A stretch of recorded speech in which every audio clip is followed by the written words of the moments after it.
Hello guys, welcome back to my channel. இன்றைக்கி நம்ம இந்த வீடியோவில் களி ரெசிபி தான் பார்க்க போகிறோம். அதுக்கு நான் வந்துட்டு ஒரு மெஷரிங் கப் எடுத்திருக்கேன். ஸோ அதில் பாதி வந்து பச்சரிசி எடுத்துக்கோங்க, மீதிக்கு வந்து உளுந்து ஆட் பண்ணிக்கோங்க.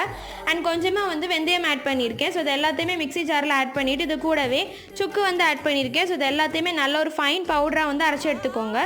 ஸோ இந்த மாதிரி நம்ம வந்து ஃபைன் பவுடர் மாதிரி அரைச்சி எடுத்ததுக்கப்புறமா இன்னொரு பவுலில் வந்து கருப்பட்டி, அது கூடவே வந்து கொஞ்சமாக தண்ணி ஆட் பண்ணி இது எல்லாத்தையும் நல்லா வந்து மெல்ட் பண்ணிக்கோங்க. ஸோ நம்மளுக்கு வந்து பதம் அப்படின்னு எதுவும் கிடையாது. ஸோ இந்த மாதிரி நல்லா வந்து கைவிடாமல் நல்லா மிக்ஸ் பண்ணி எடுத்து வச்சுக்கோங்க. இப்போ நம்ம ஆல்ரெடி வந்து பவுடர் எடுத்து வச்சுருக்கோம்ல, ஸோ அது கூடவே இந்த தண்ணியை வந்து ஃபில்டர் பண்ணி எடுத்து வச்சுக்கோங்க. அண்ட் இதை வந்து கைவிடாமல் நல்லா மிக்ஸ் பண்ணி எந்த ஒரு கெட்டியும் இல்லாமல் மிக்ஸ் பண்ணிக்கோங்க. இப்போ வந்து அதை அப்படியே கேஸில் வச்சுக்கலாம். இப்போ நான் வந்து தேங்காய் பால் கலெக்ட் பண்ணி எடுத்து வச்சுருக்கேன். ஸோ இந்த மாதிரி பபிள்ஸ் வந்ததுக்கப்புறம் நம்ம தேங்காய் பாலை வந்து கொஞ்சம் கொஞ்சமாக ஆட் பண்ணி நல்லா கைவிடாமல் மிக்ஸ் பண்ணிக்கோங்க. அவ்வளோதான், சூப்பரான களி வந்து ரெடி ஆயாச்சு. ஸோ கண்டிப்பாக வீட்டில் ட்ரை பண்ணி பார்த்துட்டு எப்படி இருக்குது அப்படிங்கிறத சொல்லுங்கள். அண்ட் இந்த வீடியோ உங்களுக்கு பிடிச்சா லைக் பண்ணுங்கள். நம்மளோட சேனலை மறக்காமல் சப்ஸ்கிரைப் பண்ணிக்கோங்க. தேங்க்யூ, பாய்.